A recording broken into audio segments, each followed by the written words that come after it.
previously on Gearz. All right, the good news, two good pieces of information at the moment. Lucky 208, I think, has found Dorothy Black, which is a relief because she didn't make it yesterday because, well, she just got lost. The other piece of good news, Graham Nathan is here, the India Oil sponsored Golf GTI production car champion 2012. Yeah, thank you very much. Congratulations. There's still an event to go. An incident pending though, Oh. so we can't go that I'm the champion right now. There's an incident pending, and the hearing will be next week, where rubbing is racing, but some of the competitors feel that the rubbing was a little bit more robust than it should have been. So we'll get the verdict from the powers that be. But yes, I've done very well this year. The points are right up there, and even if I do lose this appeal or this protest type of thing, then I've got to wrap it up by a couple of points at Kyalami. So I'm looking forward to it. The pressure's off. It's just going to be a full-on, flat-out race. No, that's for sure. But listen, I mean, let's go back with a little bit for Graham. How long have you been racing?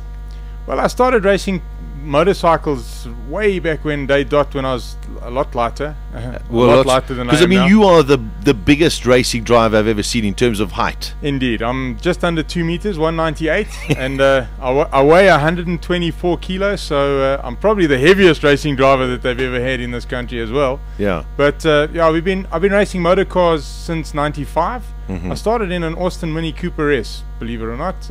Did you take the back seats out? Right out. Sat right at the back of the car. Right on the floor, right at the back. Seen the movie with old Hightower ripping the seat out. Pretty much what we had to do there. But the car was superb. My dad had one. I fell off my motocross bike and broke a whole bunch of bones in my body. So he thought, well, look, let's go to something a little bit cleverer, because I wasn't clever enough to stay on the bike. And we built a Mini because he had it. Got going in 95, 96, 97. 98 I joined the Polos, the ranks of the Volkswagen brand. And I've been in national since, and just gone from VW to Sayat and back to VW, and they've been superb to me, and the brand's just been great. Well, I remember back in the days when you raced in the Polo Cup, and you raced against the likes of Ian Pepper, and I can't remember his name. He's not in the championship anymore. But I mean, it was robust. I mean, it still is in the Polo Cup, but robust racing there. I mean, that is really door-banging stuff. Indeed. When I started out, I raced against people like Derek Irving. He was involved. Martinez Breers, Neil Stephen, Basil Mann.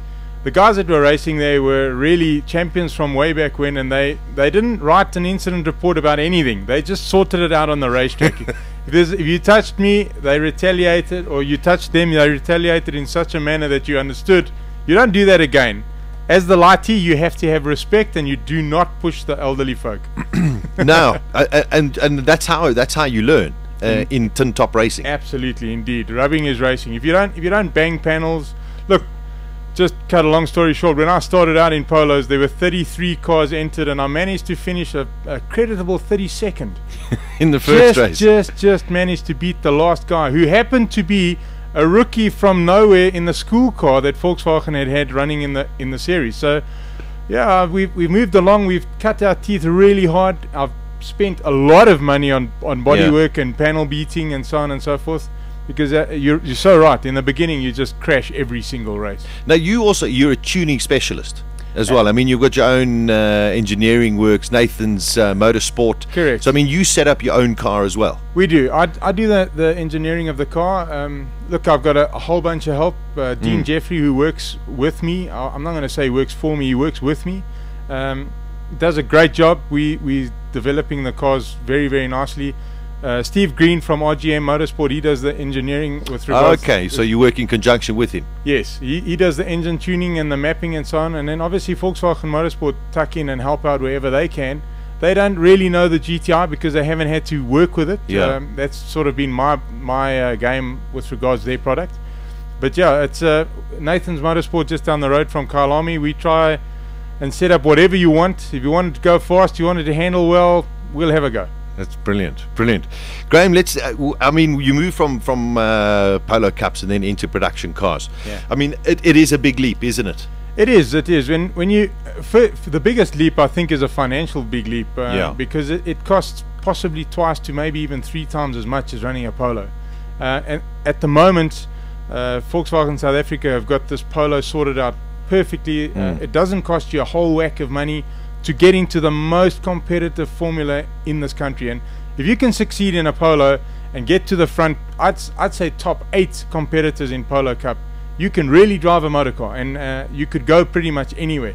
So from there, it's just opportunities and budget that help you go to a different brand or a different category like we did. Yeah. I got support by Volkswagen just to move it on, which is great. But yeah, a big step up.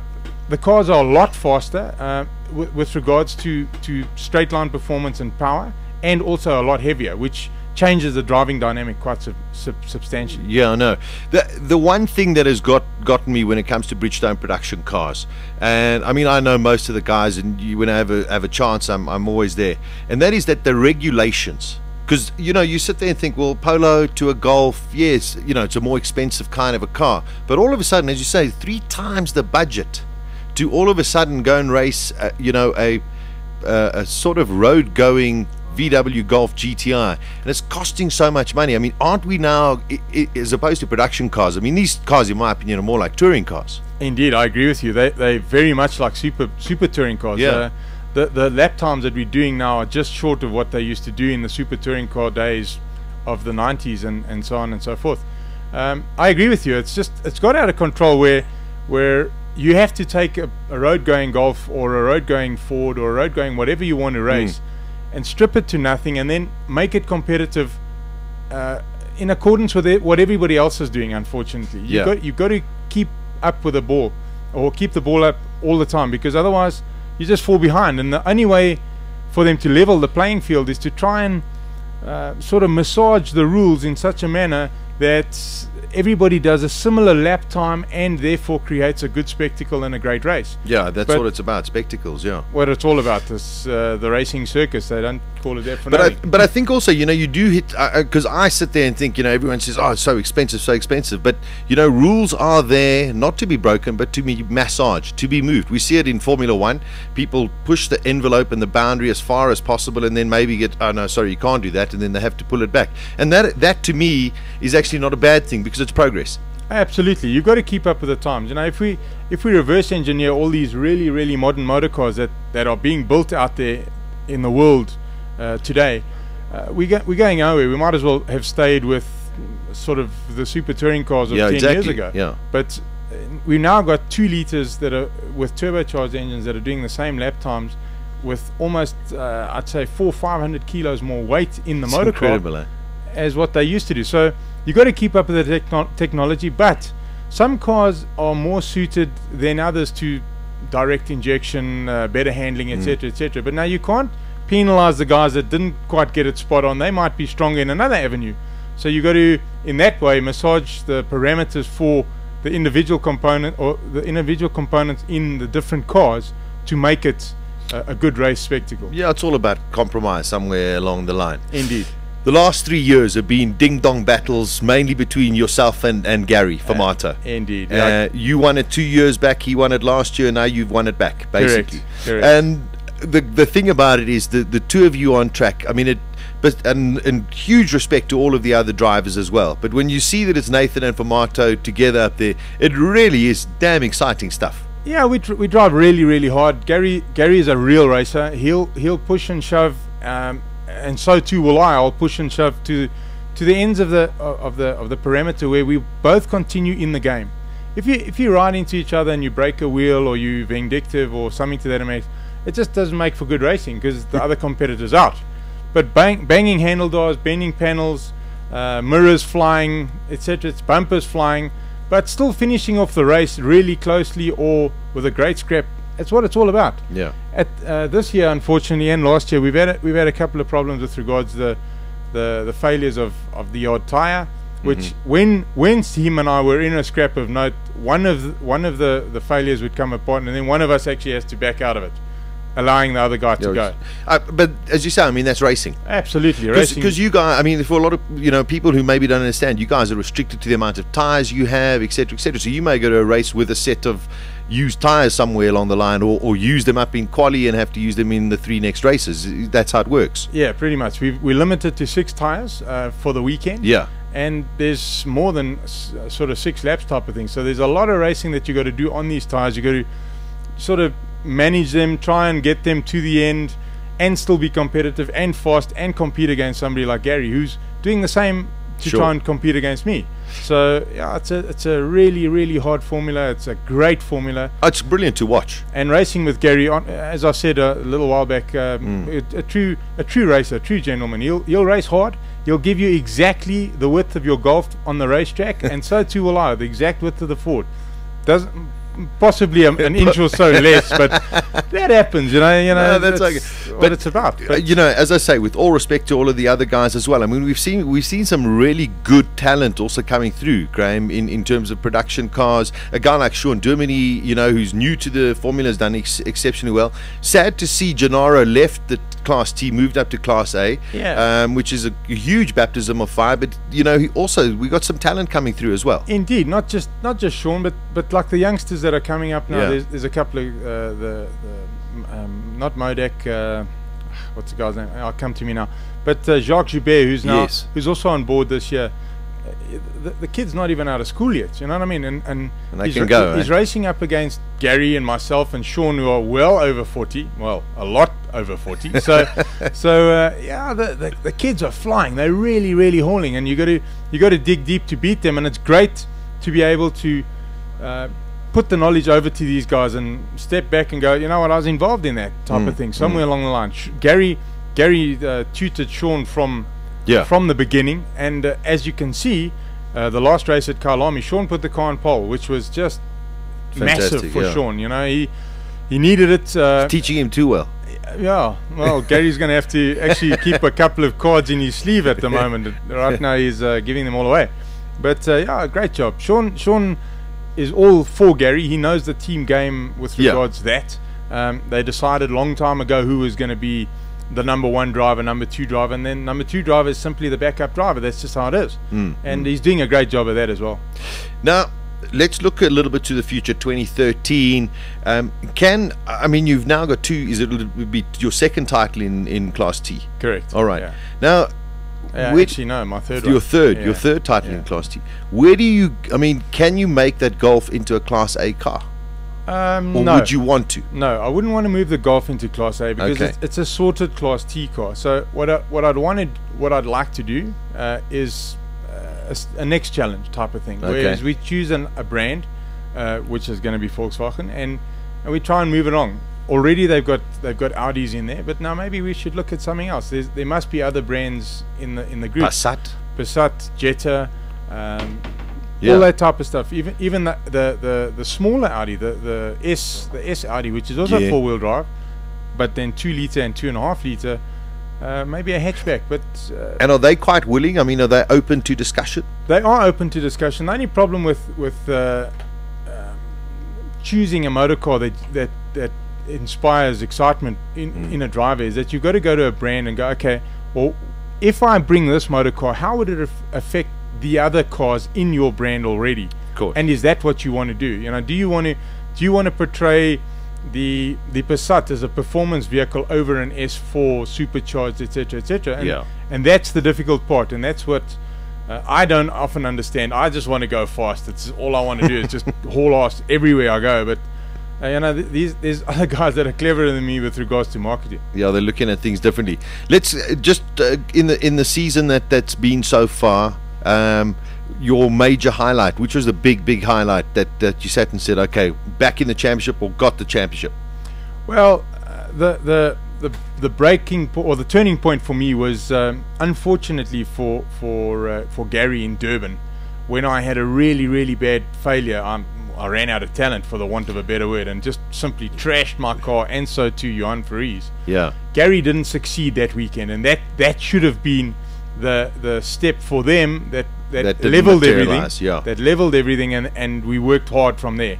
They left that race weekend leaving me with a couple of points still ahead in the championship. I then went all out and to try and do from there. And then Gary, as I said, a couple of tyre failures. Yeah, that Durban track was that was just crazy racing. I mean, so close to the walls. Gee whiz. Yeah, look, it's awesome racing. It's wild. It's absolutely mind blowing. Sitting in the racing car, I know everybody will say it's scary and it's stupid. It's just insane. It's just wonderful. Yeah. For a petrol head, adrenaline junkie, you don't get any better. You're going as hard as you possibly can in between two walls that are trying to kill you all the time.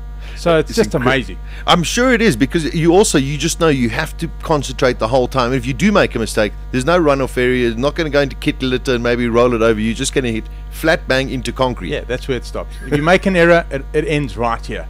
So and you're going to probably cock it up for a whole bunch of people because it's so narrow. Yeah, that's how it is. Yeah, look, it's just a wild circuit. So there's one more race, and well, as far as I know, it is going to take place at Kyalami. Indeed, it is. Which is great news. Yeah, incredible news. It's there's really big rumors that it's going to be the last one, which I hope is. I hope that's false. Wrong, false rumors. Yeah.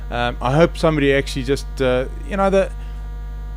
racetrack nostalgically is just the place to be. You don't want to go race anywhere else. It's the hardest circuit to ride on. It's the most technical. It's the hardest on everybody, cars, everything at all with regards to racing. And that's what you want to do. You want to push the envelope all the time. Of course. So I'm hoping they're gonna see a little bit of worth in it after this race weekend.